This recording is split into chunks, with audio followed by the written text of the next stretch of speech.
एक पीएम मोदी है जिसने काले कानून बना दिते, इकट्ठे हो किसानां ने दिल्ली विच डेरे ला दिते। वो ठंड में ठरते हैं, वो गर्म तलाइयाँ लेंदे ने, यानी किसान ठंड में ठर रहे हैं और वो नेता लोग गर्मी में तलाई ले रहे हैं। वो ठंड में ठरते हैं, वो गर्म तलाइयाँ लेंदे ने, हक अपने जे मंगते तो अतवादी कहते हैं, जानी उग्रवादी कह रहे हैं सानू, पर असी उग्रवादी नहीं, असी देश प्रेमी बंदे हैं जी। हरियाणा पंजाब तो हरियाणा तो हमारा भाई है। देखो रास्ते में मुझे होटल वाले पैसे नहीं ले रहे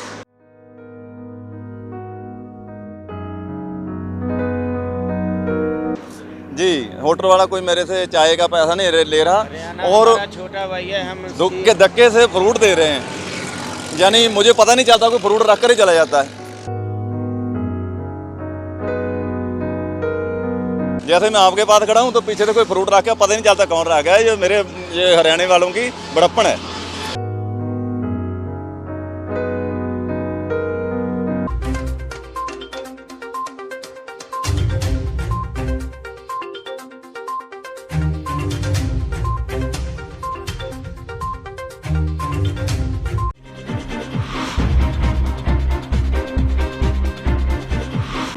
मैं बलविंदर सिंह जी मोगा दशमेश नगर से पैदल चलकर आ रहा हूँ जी, और दिल्ली अपने भाइयों का हाथ बटाने के लिए, उनकी जीत की खुशी को दूना चौगुना करने के लिए दिल्ली पहुँच रहा हूँ जी। ये जो हमारा जो कानून बनाए हुए हैं उनके विरोध में हमारे जो स्लोगन लिखे हुए हैं, ये हमारे शहीदों के सत्कार में लिखे हुए हैं। तो ये उनके सरकार के विरोध में, ये हमारे शहीदों के सत्कार में लिखे हुए हैं, उनकी जो हम दिल से श्रद्धांजलि दे रहे हैं उनको, ये हमारी सोच है जी। ये जैसे मैं पंजाबी में बोल देता हूँ, एक पीएम मोदी है जिसने काले कानून बना दिते, इकट्ठे हो किसानां ने दिल्ली विच डेरे ला दिते।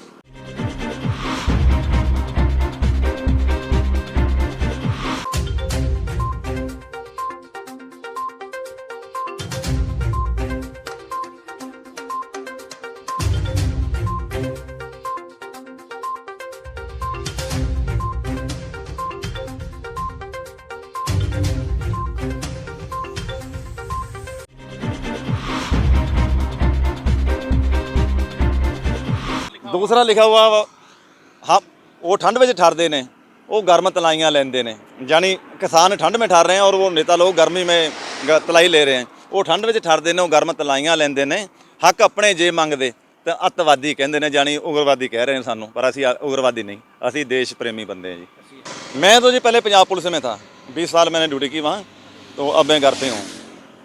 खेती वगैरह भी करते हैं? खेती मेरे भाई करते हैं, मैं नहीं करता, मेरे भाई करते हैं, ये किसान लोग करते हैं। तो ज़मीन है आपके पास? हाँ जी, ज़मीन है। कितने एकड़ किसान हैं आप? मेरे 3 एकड़ है जी। तो आप कब से आपकी भागीदारी रही शुरू से किसान आंदोलन में आपने? जी, भागीदारी ऐसे जैसे 1 महीना मैं जेल में लगा कर आया हूँ किसी किसान के लिए, अपने भाई के लिए। उसकी पहले को कोई धनाड़ आदमी जागीरदार दबा रहा था, उसके लिए मैंने 1 महीना जेल में लगाया उसके हक़ में। तो अभी ये मेरी आरजू थी 6 महीने से कि जब भी जाऊँगा पैदल ही जाऊँगा, तो आज वो दिन आ गया, मैं पैदल जा रहा हूँ जी। तो मतलब ये कब सोचा था आपने कि पैदल जाएंगे, कब जाएंगे, किस मौके पर जाएंगे? जब भी शुरू हुआ था आंदोलन, इच्छा तो तब की थी, लेकिन कोई साथ में आ नहीं रहा था। जैसे किसी को भी बोला तो इतनी लॉन्ग वॉकिंग पे कोई जाने को तैयार नहीं, तो मैंने सोचा इनको साथी जिताते जिताते तो वक्त ही निकल जाएगा, तो फिर क्या फ़ायदा। हमारे जो भाई बैठे हैं उनके साथ मैं अकेला ही जाता हूँ। हरियाणा तो हमारा भाई है। देखो रास्ते में मुझे होटल वाले पैसे नहीं ले रहे जी, होटल वाला कोई मेरे से चाय का पैसा नहीं ले रहा और छोटा भाई है, हम धक्के से फ्रूट दे रहे हैं, यानी मुझे पता नहीं चलता, कोई फ्रूट रख कर ही चला जाता है।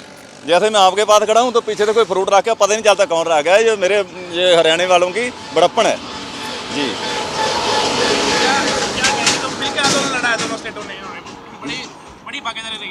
जी जी, जैसे पहले सरकार बोल रही थी कि ये मुट्ठी भर किसान हैं, पंजाब के हैं तो हरियाणा के, अब इनको समझ में आ गया कि ये मुट्ठी भर नहीं है, ये तो टोकरा भर हैं। सारे हिंदुस्तान के किसान एक मसले पे एक हैं, क्योंकि ये खेती बाड़ी का मसला है, ये किसी एक का मसला नहीं, मेरा नहीं, आपका नहीं, इनका नहीं, ये सभी का है, खेत मजदूर के लिए भी और खेत जो मालिक है उसके लिए भी। उम्र कितनी है? गांव कौन सा आपका? मोगा? मेरा मोगा दशमेश नगर मोगा जी, मेरी उम्र 55 साल है जी। दशमेश नगर जी, गांव है? नहीं, जो वो कॉलोनी है मोगा दशमेश जी।